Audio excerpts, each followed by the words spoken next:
అందరికీ నమస్కారం. నా పేరు Keerthan Babu. Welcome to our Telugu race YouTube channel. ఈరోజు చాలా ఇంట్రెస్టింగ్ క్వశ్చన్ గురించి మాట్లాడుకుందాం. అదే భారతదేశానికి 5th జనరేషన్ ఫైటర్ జెట్స్ నిజంగా అవసరమా లేదా? మన దగ్గర ఇప్పటికే ఫ్రాన్స్ నుంచి కొనుగోలు చేసిన రాఫెల్స్, రష్యా నుంచి తెప్పించుకున్న సుఖోయ్ 30 MKI, అదేవిధంగా ఇండియాలో ఇండిజియస్గా డెవలప్ చేసిన తేజస్ లాంటి ఎయిర్ క్రాఫ్ట్స్ ఉన్నప్పుడు ఇంకో కొత్త జనరేషన్ ఫైటర్ జెట్స్ ఎందుకు?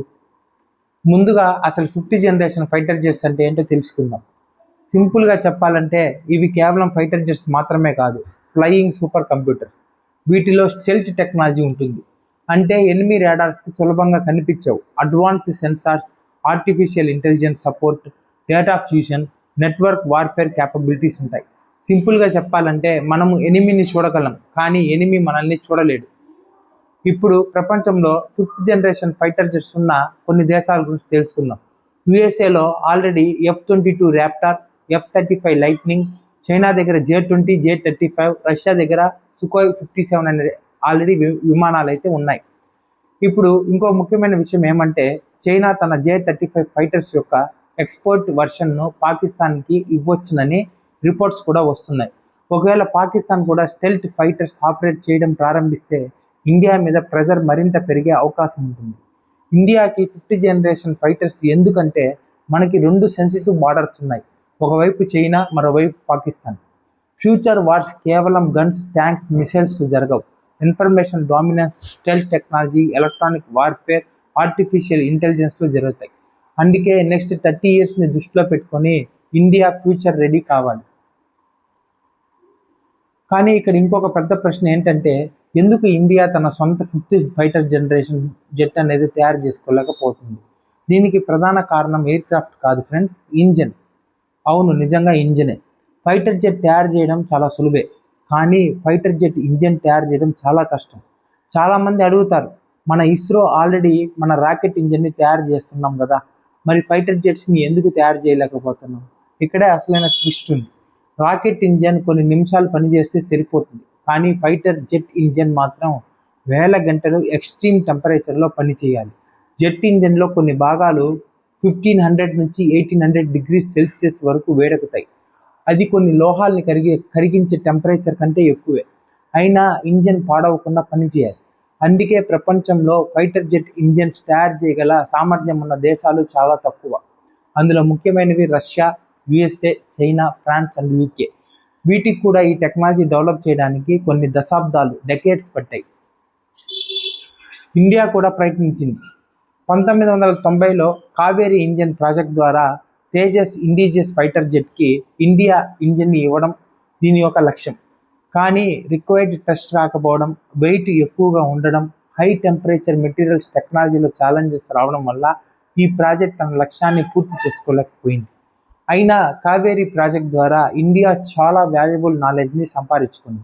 ఇప్పుడు అదే నాలెడ్జ్, అదే ఎక్స్పీరియన్స్ని యూజ్ చేసుకొని AMCA project advanced medium combat ఎయిర్ క్రాఫ్ట్ని తయారు చేయబోతుంది.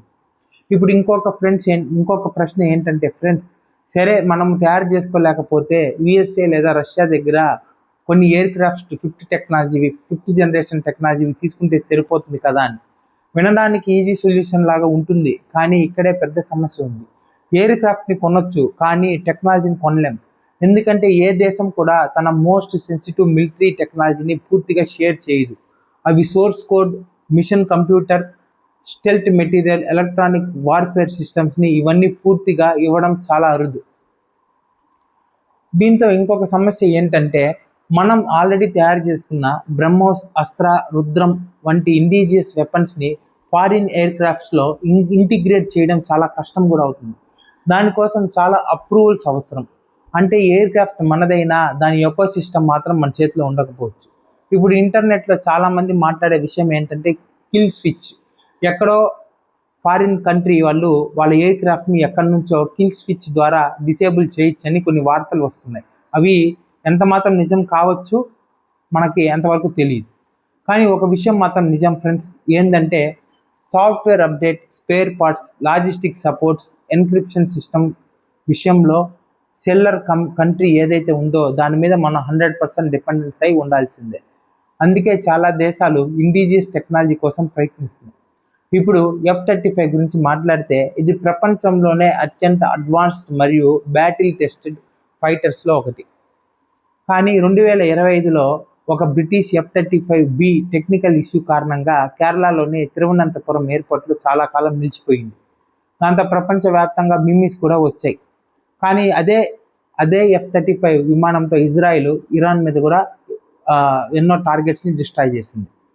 కానీ ఒక ఎయిర్ క్రాఫ్ట్కి టెక్నికల్ ఇష్యూ రావడం వల్ల అది బ్యాడ్ ఎయిర్ క్రాఫ్ట్ అని మనం చెప్పలేం. ఇప్పుడు అదేవిధంగా రష్యా యొక్క Sukhoi 57 గురించి చర్చిద్దాం. చాలామంది అనుకునేలా ఇది ఉక్రెయిన్ కాన్ఫ్లిక్ట్లో F-35 front line stealth mission ఎక్కువగా చేయలేదు. రిపోర్ట్స్ ప్రకారం రష్యా దీన్ని ఎక్కువగా లాంగ్ రేంజ్ మిసైల్ లాంచ్ ప్లాట్ఫామ్గా ఉపయోగించింది. కొన్ని చైనా అనలిస్ట్ మరియు మీడియా అవుట్లెట్స్ Sukhoi 57 స్టెల్త్ క్వాలిటీపై విమర్శలు కూడా చేశాయి. Aircraft surface joints, cruise visibility గురించి ఈ మధ్య ఇంటర్నేషనల్ ఎయిర్ షోలో కూడా డిస్కషన్స్ జరిగాయి.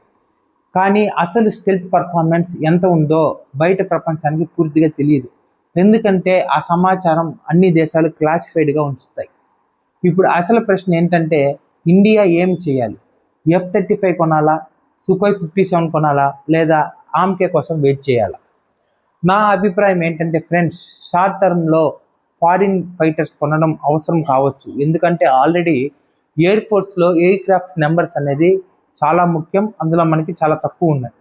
కానీ లాంగ్ టర్మ్ సొల్యూషన్ మాత్రం AMCA, advanced medium combat aircraft. ఎందుకంటే ఈ ఆమ్కా విజయం అయితే ఎయిర్ క్రాఫ్ట్ మనది, సాఫ్ట్వేర్ మనదే, వెపన్స్ మనవి, ఫ్యూచర్ అప్గ్రేడ్స్ మనవి.